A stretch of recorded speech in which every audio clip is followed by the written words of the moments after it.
నీకు? నాకైతే విలువ లేదు, పని కూడా లేదు నాకు.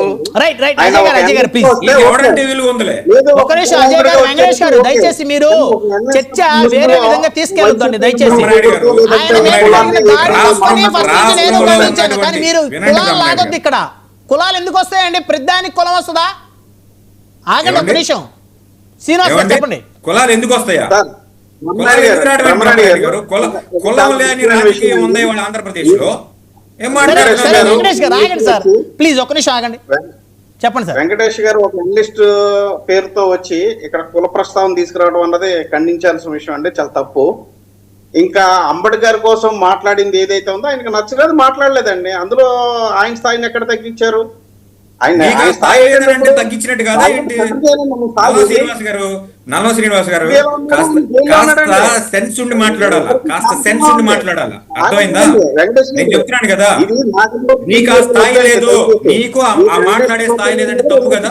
వెంకటేష్ గారు మీరు కూడా అనేక సందర్భాల్లో లోకేష్ గారిని, పవన్ కళ్యాణ్ గారిని గురించి కూడా మీరు, అజయ్ గారు ఇందాక ఆయన ఎలా రెస్పాండ్ అయ్యారో అలాగే అయ్యారు మీరు కూడా.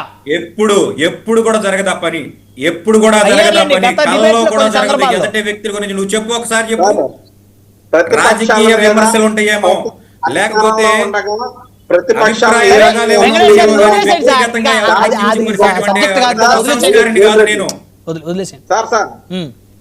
రమణాడి గారు, శ్రీనివాస్ గారు చెప్పండి.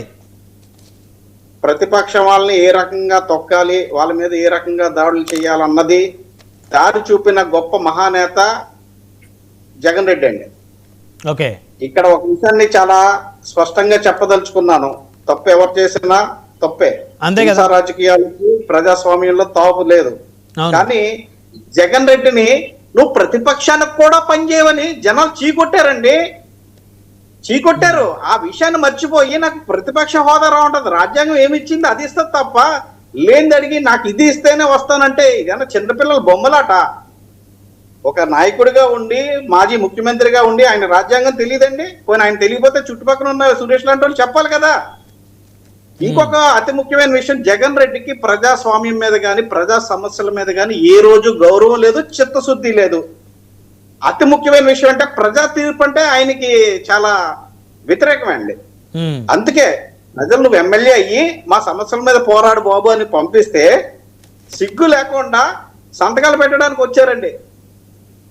ఏ రోజైనా పులివెందుల ప్రజల కోసం ఆలోచించారా జగన్ రెడ్డి? ఒక సమస్య మీద రిప్రజెంటేషన్ ఇచ్చారా? ఏంటండి సమాధానం చెప్పాలండి. మనం దేనికి ఉన్నాము, ఏ రకంగా ఉన్నాము, ఈ రోజు మేము అధికారంలో ఉన్నాము, రేపు పొద్దున ప్రతిపక్షంలోకి వెళ్ళొచ్చు, లేదంటే మేమే అధికారంలో ఉండొచ్చు. కానీ రాజ్యాంగాన్ని గౌరవించాలి, ప్రజలు ఇచ్చిన మ్యాండేట్ ని గౌరవించాలండి. ఏ విధమైన గౌరవం లేకుండా నేను ఇది ఇస్తేనే చేస్తామని చిన్నపిల్లల బొమ్మలాట మాత్రం దయచేసి అసెంబ్లీతో ఆడుకోవద్దని మా జగన్ రెడ్డికి చెప్తున్నానండి. ఇది చెప్పడంలో స్థాయి అవసరం లేదండి. మా వెంకటేష్ గారికి చెప్పండి, స్థాయి అంటారు మళ్ళా, ఈయనెవరు చెప్పడానికి అని. స్థాయి అక్కర్లేదండి, ఒక మంచి పౌరుడిగా, ఒక ఓటర్ గా, ఒక రాష్ట్ర పౌరుడిగా చెప్తున్నారు మీరు. డెఫినెట్గా అండి, డెఫినెట్గా చెప్పాలి, తెలుసుకోవాల్సిన బాధ్యత ఉందండి జగన్ రెడ్డికి. ఓకే సురేష్ గారు, చుట్టూ ఉన్న 10 మంది అయినా చెప్పాలండి. మాట్లాడటము ఎవరు కూడా అభ్యంతరం చెప్పరు, కానీ మాట్లాడేటువంటి విధానం ముఖ్యం. ఇప్పుడు శ్రీనివాస్ గారు మాట్లాడతా, జగన్ రెడ్డి ఏం చేశాడు, సిగ్గు లేకుండా సంతకం పెట్టడానికి వచ్చాడు. ఇలాంటి భాష ఎలా ఉంటుందంటే, జగన్మోహన్ రెడ్డి గారు ఏం చేశారో చెప్పాలంటే మీరు డిబేట్ పూర్తి అయిపోయినా కూడా సమయం సరిపోదు సార్. ఈరోజు జగన్మోహన్ రెడ్డి గారు చేసినటువంటిది పులివెందులకు కాదు, యావత్ ఆంధ్ర రాష్ట్రానికి చేశారు. జగన్మోహన్ రెడ్డి గారు చేసినటువంటి సంక్షేమాన్ని, అభివృద్ధిని అందుకోలేక ఈ రోజు రాష్ట్రాన్ని దివాలా తీపిస్తుంటే, అలాంటి శ్రీనివాస్ గారు నేను అభ్యంతరం చెప్పలా మీరు మాట్లాడేటప్పుడు, జగన్మోహన్ రెడ్డి గారు చేసినటువంటి అభివృద్ధిని, సంక్షేమాన్ని కొనసాగింపు చేయలేక ఈ రోజు 3,27,000 కోట్ల అప్పు 20 నెలల్లో చేసేటువంటి దివాలాతనం తీసుకొచ్చినటువంటి పార్టీకి మద్దతు అధికారాన్ని తెచ్చాడు మీ అధినేత. ఇది మీకు జగన్మోహన్ రెడ్డి గారికి చాలా వ్యత్యాసం ఉంది, అది గుర్తుపెట్టుకోవాలా. మాట్లాడడాన్ని ఎవరు తప్పు పట్టరు, కానీ మాట్లాడేటప్పుడు ఆ యొక్క సంస్కారము, రాజకీయాలు విమర్శకి సద్విమర్శ ఉండాలి, సరైనటువంటి పొగడ్త ఉండాలి, లేకపోతే అంగీకారం లేకపోతే మౌనాన్ని పాటించాలా, అంతే కదా. అధికారం ఉంది కదా, నా ఇష్టం వచ్చింది మాట్లాడతా, నేను చెప్పింది చెల్లిందంటే యస్మిన్ యథా వర్తతే ఏ మనుష్య తస్మిన్ తదా వర్తివ్యం సధర్మః.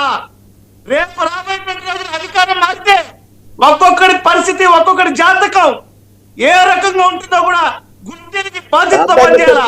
మీరు ఇట్లానే వార్నింగ్లు ఇస్తా ఉండండి, ఆ పడే 4 ఓట్లు కూడా పడవు. మీరు ఇట్లానే వార్నింగ్లు ఇస్తా ఉండండి, పడే ఓట్లు కూడా పడవు. అధికారం ఇస్తే చేసే పనులు ఇవే. పడే ఓట్లు పడవు. విధ్వంసం చేయడం మంచిదా? సురేష్ గారు, ఇట్లా ఈ విధంగా ప్రజల్ని భయభ్రాంతులకు గురి చేస్తే పడే ఓట్లు పడవండి బాబు. మీకు అధికారం వచ్చాక మీరు అప్పుడు మాట్లాడుతుండదు, కానీ ఇప్పుడు ఈ విధంగా మాట్లాడితే పడే ఓట్లు పడవు. రాజకీయంగా చేయండి, రాజకీయాన్ని ఫ్యాక్షనిజం లాగా చేయకూడదు అని చెప్పి కూటమి ప్రభుత్వాన్ని కోరుతున్నాం దయచేసి. Okay okay. ఎందుకంటే ఇది మంచి సంస్కృతి కాదని పదే పదే మా నాయకుడు జగన్మోహన్ రెడ్డి గారు చెప్తున్నారు, మేము చెప్తున్నాం. మాట్లాడదు. ఇక్కడ ఒక విషయాన్ని సురేష్ గారు తెలుసుకోవాలండి. 3 లక్షలు అప్పు చేశారు, ఇది చేశారని ఒక చిన్న ఎగ్జాంపుల్ చెప్తున్నాను సార్. ప్రజాస్వామ్యానికి పట్టుకొమ్మలు గ్రామాలు అని చెప్పారు. అలాంటి గ్రామాలకు సంబంధించిన పంచాయతీరాజ్ శాఖని నిర్వహిస్తున్న మా అధినేత శ్రీ పవన్ కళ్యాణ్ గారు దేశంలోనే 28 అంటే జగన్ టైంలో ఉన్న 26 స్థానం నుంచి అంతే తప్ప మీకులాగా ఒక సీట్ ఉన్న జనసేన 21 సీట్లకి వెళ్ళింది. 151 ఉన్న సీట్లు ఉన్నది 11 సీట్లకు వచ్చింది. అది మీ నిబద్ధత, మా నిబద్ధత. ఇంకొక విషయం చెప్తానండి,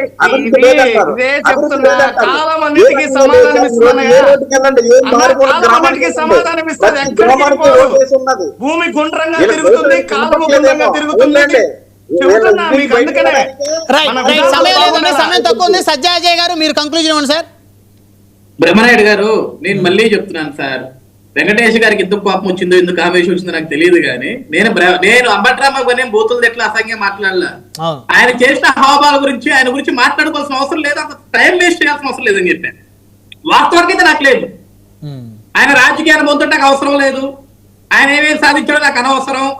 ఈ రోజు వెంకటేష్ గారు చదువుకున్నాడో నాకు తెలియదు, కానీ యాజ్ ఎడ్యుకేటెడ్ పర్సన్ కూడా వెంకటేష్ గారు కులాల గురించి మాట్లాడకూడదు. నేను నా ప్రస్తావన ఎక్కడ కులం తీసుకురా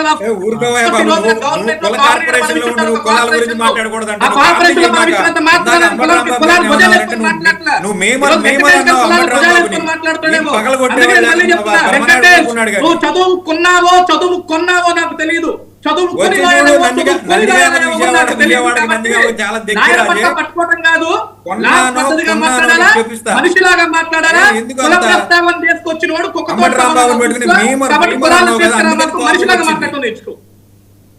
అంబటి రాంబాబుని పట్టుకుని ఈ మధ్య మేమలుగా తయారయ్యాడు. సభ్యత ఏంటనేది దాని గురించి మాట్లాడాను అంతే తప్ప